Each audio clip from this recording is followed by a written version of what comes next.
If we use a new hub on which to build our wheel, everything is fresh off the lathe and is nice and cylindrical. If we were to take our spoke and just start driving them into the mortises in the hub, we would find that the shoulders of the spoke would not set well at all into the hub. The shoulders of the spoke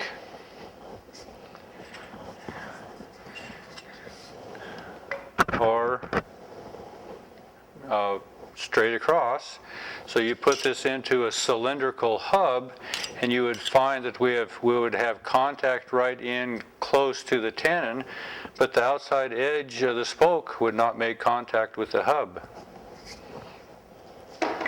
So the first step in preparing a new hub to receive the spokes is I take a file, and at the face of each tenon I'll make a little flat section that will just accept the flat square shoulders of the spoke. Now this is a hub that has not yet been adjusted for a spoke. Now this is a mortise that has been adjusted for the spoke, and you'll see that we'll have about a 1/4 of an inch on each side that will give a good solid joint contact when that spoke is set into the hub.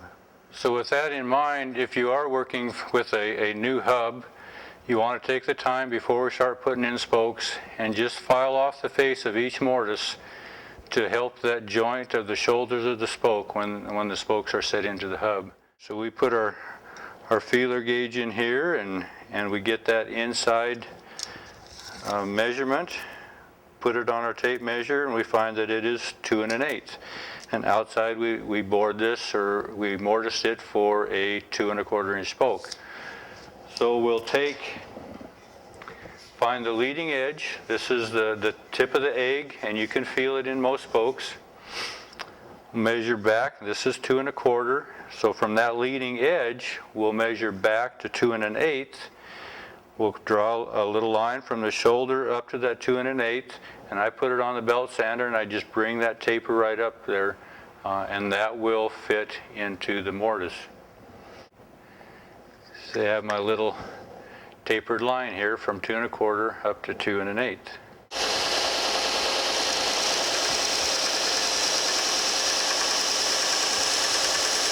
As we get ready to set this into the hub, generally because of that taper, it's not going to just slide in. These shoulders of the spokes will be a 1/2 inch to 3/4 of an inch, no more than that, out from the hub when you start to feel a little bit of contact. That 1/8 of an inch taper is a real gradual taper, so we'll actually set that in. It'll tighten up that wedge, and we want that just to get good and firm right when these tenons come down and hit the shoulder into the hub.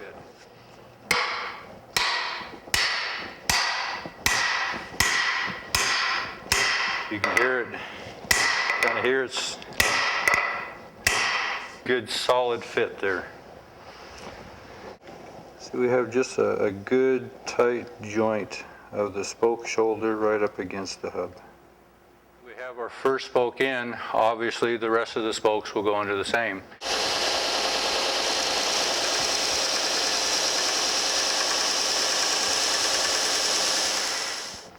Just drive it home. You can hear the difference in the pitch of that tone when it sets in tight. Now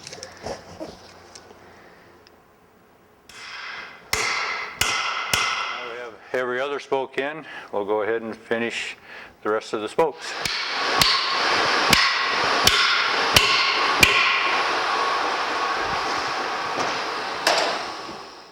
This wheel I want to end up on the wood with an outside diameter of 51 inches.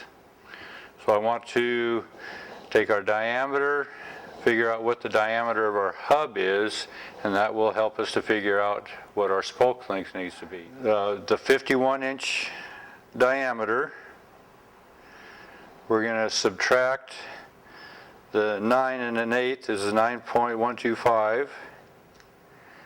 And we're going to take and divide that by 2, which gives us a 20.937. So we're going to ask, well, what is that 0.937? We do the 0.937 times 16, and it gives us 15/16. So it's 20 and 15/16 is the overall length of the spoke that we need to cut our spokes to. Put a 2 1/4 inch deep sawn felly section on each of these. So from that 20 and 15/16 mark, we'll measure back 2 1/4, and that will give us the depth of our tenon when we go to cut the tenon on these spokes. So just take from that mark and go back 2 1/4. Now when I put the cone on a spoke and getting ready to put on the tenon, I'll do everything in a vertical upright position. If you've looked at old magazines or catalogs, you'll notice that a lot of the original equipment works through this process in a horizontal position. But mainly just because of limited space, some of this big equipment takes a lot of room. I just do everything in a vertical position. It takes less room in the shop space that way for me.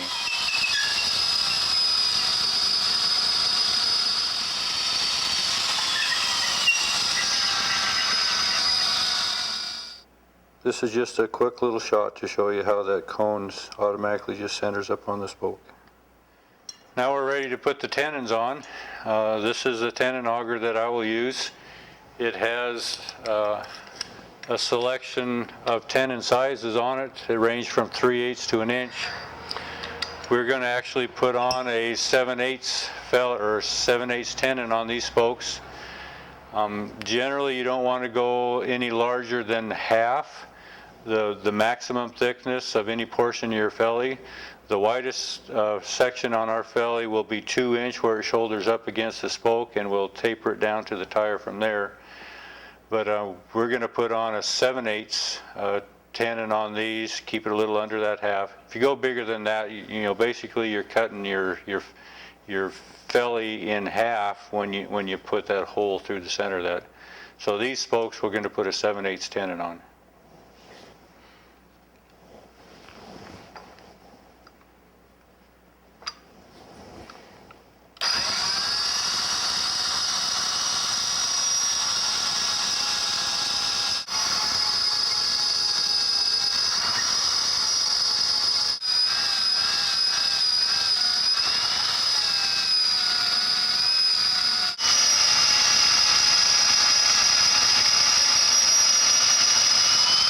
So here we have a picture of the tenon that we've just cut on these spokes, and you can see that it is at an angle. It's not, the tenon is not cut straight with the spoke. And I'm going to put a straight edge on top of this spoke here, and I'm going to make the straight edge parallel with the tenon. And as I rotate this to the side and you follow the straight edge back, you can see there is our dish. Now just a quick comparison between sawn felly sections and steam bent halves. This stack of lumber is what was required to lay out a complete set of sections for this set of wheels. The back wheels we've done at a 51, and the front wheels on this set is for a 42. It has taken 36 board feet of lumber to accommodate all the felly sections for this one set of wheels. If I were to rip these out and steam bend these in halves, it would have only required 21 board feet of lumber.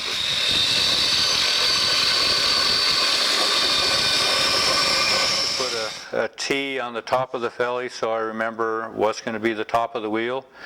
This flat plane of the top of the felly wants to be in line with the angle of the tenons, which is going to be aligned with the face of this wheel.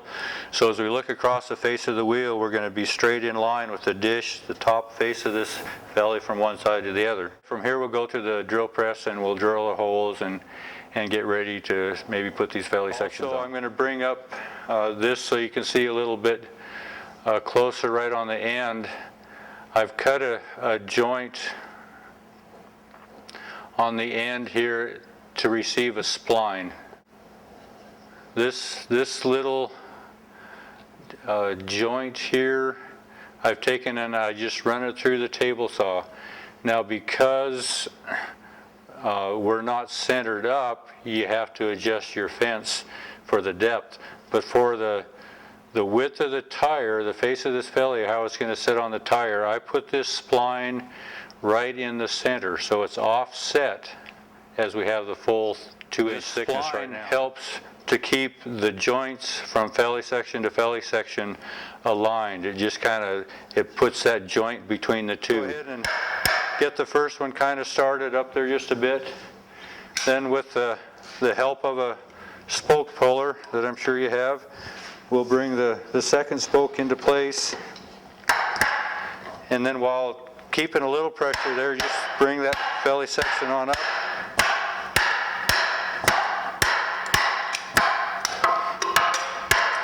And just kind of equal distance both spokes.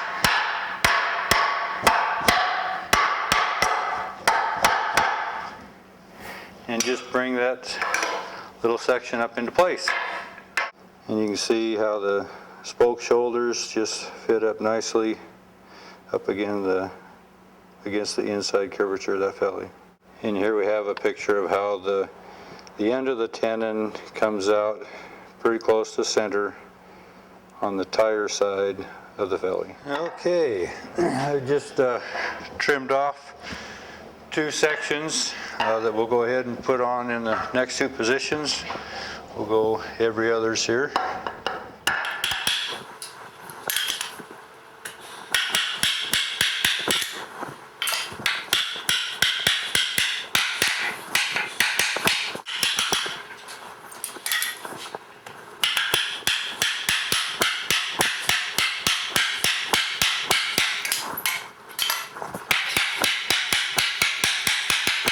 Okay, I got my clamps and just a little wood block.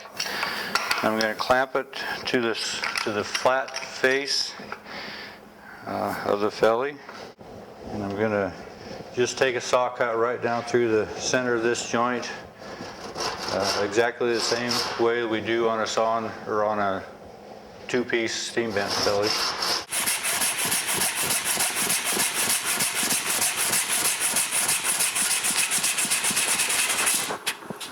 This is how our joint looks after we're together. We've got the little spline in there. We'll sand that off when we face the outside curvature of these fellies off.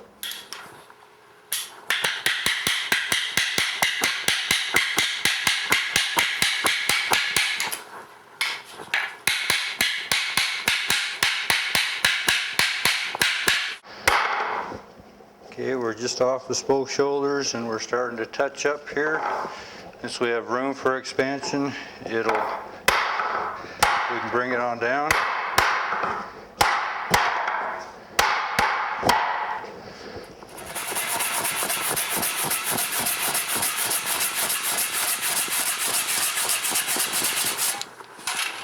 Okay, trimmed off.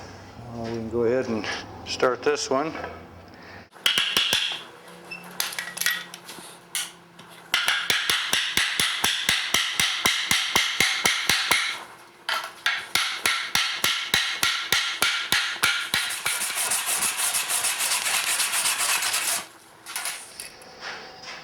Okay, get this one started up here.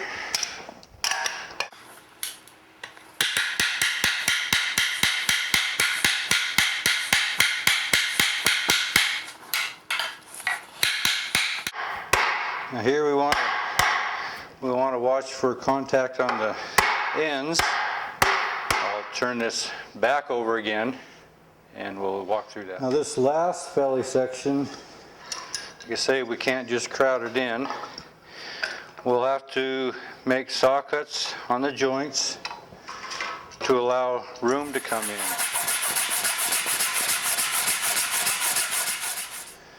So this is where we would want to bring it if there were possibility of movement into the hub, which there shouldn't be here. New hub, new spokes, and it fit up tight. There are pretty minimal little hairlines along the spoke shoulders. Even though we're touching on the joints, when we set the tire, the pressure of that tire will actually bring those joints tighter together than even what they'll move here. So from here, we'll walk through the process of how I kind of round out these fellies, kind of face them off, put them into a symmetrical circle, and show you how I do that. I make up an assortment of cones that are designed to fit inside either end of wagon boxings. So I'll stick one end on my wheel stand. Now I'm going to put the wheel up on the stand, and I'll have the second cone that'll go in the top of the boxing and my bolt on top of it. This centers that wheel up to a positive center, and then I can move it into my sander, and I'll do it the face down, dish down, and that dish will just rest on my table on my sander, and I can sit here and just rotate that past my sander, and it'll square up the face. It makes it nice and symmetrical. Really makes it nice when you go to put the tire on.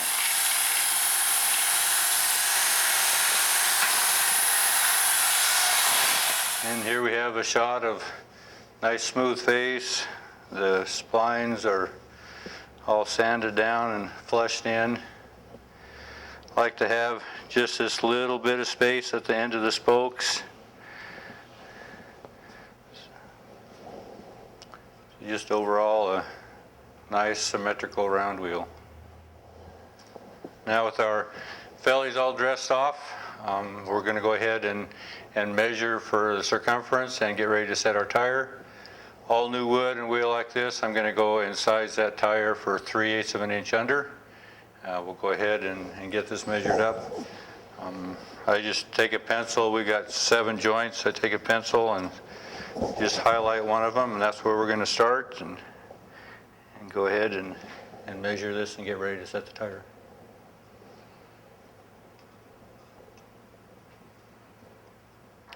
Okay, this is where I'm going to heat up the tires. I have a stand built here. I have it reduced down to where it turns real slowly. It's going to help rotate the tire. On a buggy tire, I just use 1 rosebud. Like I had set to the other side here. A wagon tire, I actually have 2 rosebuds. Takes a lot more heat. We're sized at 3/8 of an inch under. I'm going to heat this up to where I am at least about 3/8 of an inch over. 1/4 to 3/8 will work. I'll take a soapstone, put a mark on this while it's heating up and rotating, and with my traveler wheel I can measure just exactly where I'm at, so I know when I'm large enough. I'll take the camera and set it back up where the wheel stand is. I have the wheel on the stand. I'll kind of describe what I use there, and once I set this up, we're just going to let it happen, and we'll let you watch.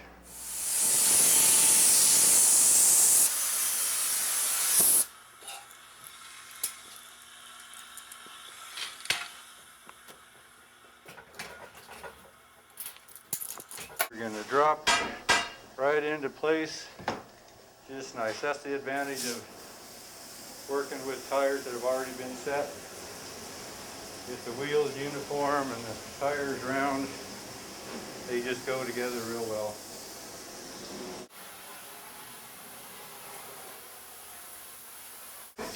Good solid sound to it.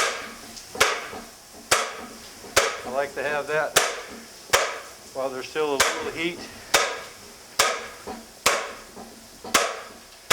You're just getting a good solid shrink on that wheel.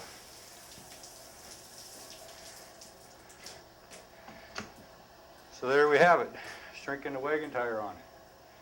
We'll take it off of here, and it'll have to dry out a little bit, and we'll take the sander to it and start to do the finish cleanup before we start to put the California rivets back on. Now when it comes to sanding down the face of these fellies, I use a grinder with a sanding disc on it. Now's when I pay attention to flushing up all these joints that maybe weren't just quite up flush. That's why I leave it a little strong.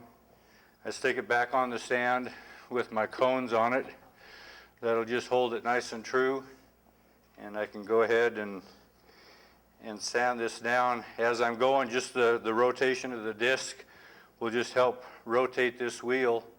And I'll just put on a pair of leather aprons, and I can kind of control the speed of that with the pressure of my hip. But this is where I finish up and sand it down.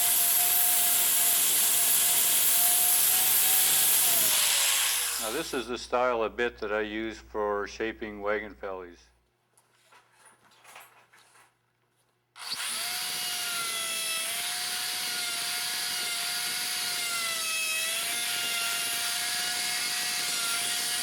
So this is just a shot close up of what this router bit does, just the general round over, and how we bring it up. Those points come just right up to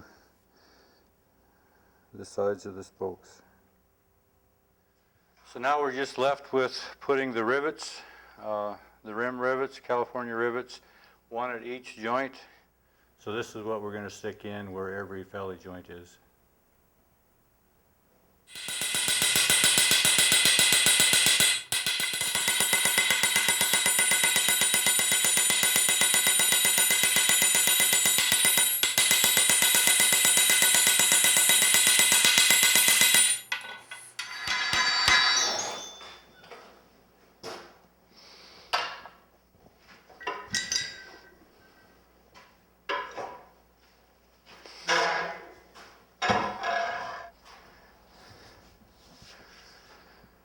So there we are, we're completed.